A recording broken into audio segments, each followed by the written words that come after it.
Marcelo Abdala, secretario general del PIT-CNT, buenos días, gracias por acompañarnos. Muy buenos días para ustedes, un gustazo. Bueno, movidito estos meses, desde que asumió además Vázquez, y ahora en pleno presupuesto, y hoy el observador que titula que es la peor negociación salarial del Frente Amplio desde el gobierno. ¿Qué es lo que está pasando? Yo creo que es un diagnóstico correcto. La interpretación que nosotros hacemos en una mesa que es de tres, es un trípode, está el Poder Ejecutivo con sus delegados, el sector patronal y los trabajadores.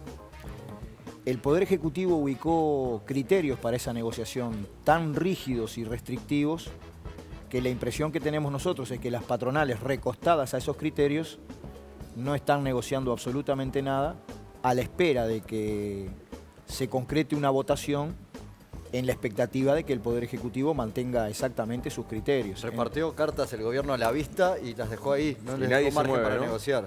Exacto, cuando uno tiene la pretensión de que le puede llegar a ir mejor en una votación que en una negociación, que siempre es una cuestión más rica, hay que ubicar propuestas, cambiarlas, escuchar a la otra parte, generar equilibrios distintos, al final de cuentas se estanca la negociación. ¿Es responsabilidad del gobierno o de los empresarios? Yo creo que es responsabilidad de la propuesta que hizo al principio el Poder Ejecutivo, que no ayuda a la negociación, y los empresarios que en defensa de sus intereses están muy quietitos y tranquilos. Yo creo que es un gran error igual, ¿no? Porque una cosa es que se enriquezca el menú de opciones y puedan surgir convenios colectivos, eso implica obligaciones, responsabilidades y derechos, conquistas. Y otra cuestión es una votación y menos aún un decreto, porque siempre para nosotros el convenio colectivo es una cuestión superior a una resolución de tipo administrativo. Ahora, si al PIT-CNT, perdón, si al PIT-CNT le sirvieran las pautas del gobierno, ¿no se pararía una posición similar a la de los empresarios? Es que yo creo que nosotros en realidad siempre vamos a optar desde un punto de vista de clase, digamos, en el convenio colectivo con respecto a lo que es la votación. Es infinitamente superior. Si hay decreto, no hay cláusula de paz, ¿qué pasa con eso? Bueno, la eventual cláusula que nosotros llamamos de prevención de conflictos es parte de un convenio colectivo. Si hay votación, y más aún si hay decreto, eso no existe, ¿no? Es sencillamente una resolución administrativa, se vota, tiene 3 delegados el Poder Ejecutivo en el Consejo de Salario, 2 los patrones, 2 los trabajadores, se vota y hay una resolución sobre los salarios. Más nada. Y si hay decreto, lo mismo, ¿no? Sí. ¿Qué opinas de la gestión de Murro y de Castillo? Yo creo que es una muy buena gestión. En un escenario donde hay un tema que está por detrás de su gestión y es cómo un tercer gobierno del Frente Amplio, en un momento, digamos, en donde ya no hay un proceso de crecimiento sostenido por la inversión extranjera directa y por los precios de nuestras materias primas, en donde de repente se puede mejorar el salario, la vida del pueblo, sin cuestionar los márgenes de ganancia. Creo lo que está en discusión es cuáles son las políticas transformadoras en un escenario que es distinto. Y algunos pueden sostener que bueno, lo correcto es administrar correctamente el mercado, administrar correctamente y gestionar correctamente la economía. Y nosotros en forma muy clara decimos que no es tiempo de freno, sino de impulso a cambios que diversifiquen la matriz productiva, que expandan los derechos de la gente y profundicen O sea, no están de acuerdo con las Tory.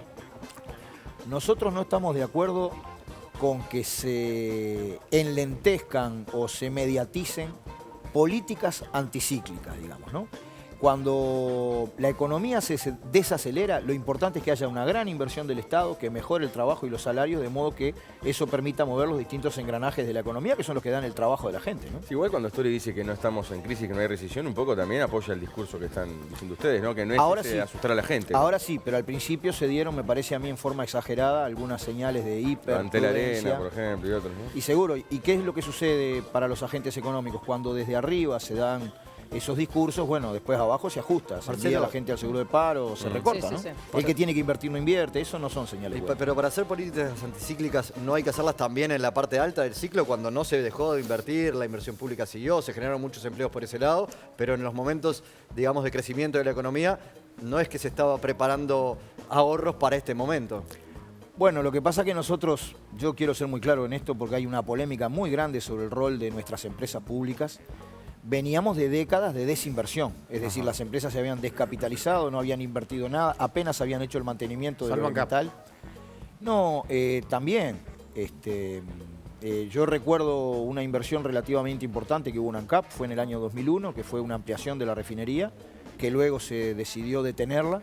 Ahí tuvimos que salir los trabajadores de ANCAP, de la construcción y del metal, a movilizarnos para que esa inversión se haga, pero había décadas de desinversión, ¿no? Yo creo que las empresas públicas deben cumplir un rol central, no solamente para ofrecer bienes y servicios de alta calidad, poder bajar las tarifas, sino para contribuir con todo el desarrollo productivo del país. En realidad estoy convencido de eso, antes y ahora, ¿no? Marcelo. Ahora, de los 53 grupos, solo 5 pudieron arreglar. A esta altura, en los primeros meses de negociación en el gobierno de Mujica, un 85% ya estaba solucionado. ¿Cuáles son los más complicados? Bueno, todo el resto, porque donde se llegó a algún tipo ¿Pero de... cuáles son los sectores más complejos para poder lograr el acuerdo? Donde se llegó a un acuerdo es porque se flexibilizaron los criterios del Poder Ejecutivo y se ubicaron en la mesa de negociación otros ingredientes que permitieron salir. Este año no negocia la mayoría de los sectores. Hay una negociación importante que nosotros estamos atendiendo mucho, que es de todo el sector gastronómico, las roticerías, que están tratando de avanzar allí en algún acuerdo. Tenemos la mayoría del sector metalúrgico negociando. Más adelante van a comenzar a negociar los lácteos. En definitiva, hasta ahora, efectivamente, la minoría ha sido acuerdo. Yo creo, el gobierno había dicho que esta negociación terminaba en octubre. Yo creo que no hay condiciones para eso. A esta altura es claro que va a durar por lo menos todo el transcurso del mes de noviembre. Y nosotros somos conscientes que tampoco se puede llegar a fin de año, a las fiestas, con los consejos de salario armados. Entonces claro, yo calculo ahí que el gobierno va a tener que barajar y dar de nuevo. Esa es la opinión que yo tengo. Ahora, ¿con las pautas? Sí. Está claro que este gobierno planteó un escenario novedoso que tiene que ver con un presupuesto de 5 años, pero con una revisión a 2 años. Este escenario de altísima conflictividad que se viene dando en los últimos meses, ¿vos augurás que se va a repetir en 2 años? Vos sabés que yo no veo en realidad un escenario de tan alta conflictividad. Sí veo que se han desarrollado muchas movilizaciones. En un año donde se discute presupuesto Pero, nacional ¿cuántos paros generales van? y paro general de 24 horas, uno en agosto, ¿no? Pero paros parciales Paros Acciones, movilizaciones, varias. en menos de un año de gobierno. Varias. Para mí es una cosa absolutamente normal en el contexto, digamos, Sí, donde se discute presupuesto nacional, que es verdad, es interesante que hoy se establezca que de alguna manera es un horizonte de 2 años el que está en discusión. Y que a su vez coincide con Consejo de Salario, cosa que no necesariamente Claro, ha sido así en otras casas, Sí, es ¿no? verdad. Yo creo que el año que viene van a haber aún más negociaciones desde el punto de vista de los consejos de salario. Pero- Están grupos pero grandes, Me quedé ¿eh? con lo que tú decís, que no ha habido una alta conflictividad este año. ¿A tu juicio? Yo creo que hubo un importante nivel de movilización. Si yo Porque incluso cuando se decretó la esencialidad en la educación, Sí. y después hubo un punto en el cual llegó un acuerdo, digamos, la central sindical con el gobierno, que se levantaba el paro, los maestros siguieron, algunos maestros siguieron adelante y demás. Sí, profesores, sobre todo. Profesores, porque digo, son independientes y su asamblea dictaminó eso. Digo, todo eso ha generado, digamos, que la percepción en la sociedad fuera de que, bueno, a ver, el sector sindical ha cobrado una fuerza muy, pero muy grande en el escenario de poder. Sí, yo te diría que tal vez, digamos, hasta este momento la tónica principal haya sido el presupuesto nacional. Tal vez en lo que queda del año las cosas se equilibren un poco más desde el punto de vista de los consejos de salario. Y me da la impresión que el año que viene, sin duda alguna, que va a haber un centro grande también en el Consejo de Salario porque negocia la mayoría de los grupos. Te pongo Claro. un ejemplo, la construcción negocia el año que viene. La inmensa mayoría de los sectores privados y los que están por debajo de 15.000 pesos negocian el año que viene. ¿Por qué es tan importante estos consejos de salario también?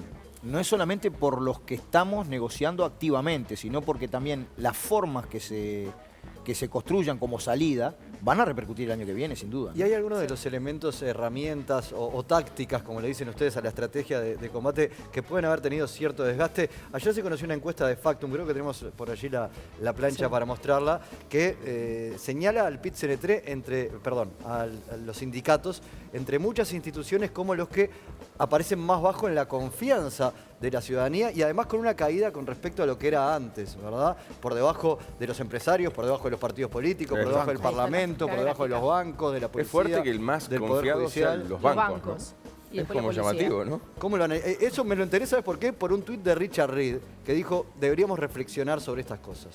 ¿Qué lectura hacen, Marcelo? A mí me parece bien, siempre hay que reflexionar sobre lo que implica una encuesta, que hasta por su metodología es una fotografía de Sí, lo que sí. está pensando la sociedad en determinado momento. Sí, pero comparada con la fotografía anterior, además, por eso te preguntaba, hay una caída de los sindicatos, que acá no la vemos, pero que estaban cerca de 30, parejo con el resto, digamos, y bajaron en los últimos 2 años. ¿Puede tener que ver este momento? Sí, yo creo que sí. Yo tengo la opinión, o la hipótesis, de que con respecto al movimiento sindical están privatizados en el PICNT todos los costos de las acciones que se toman por parte de los sindicatos. Ajá. Y están socializadas las conquistas que logra la central para todo el movimiento obrero. Esta encuesta, en un momento donde, como tú, Martín, decías, estamos en un punto importante de movilización, especialmente educativa, va a dar un resultado.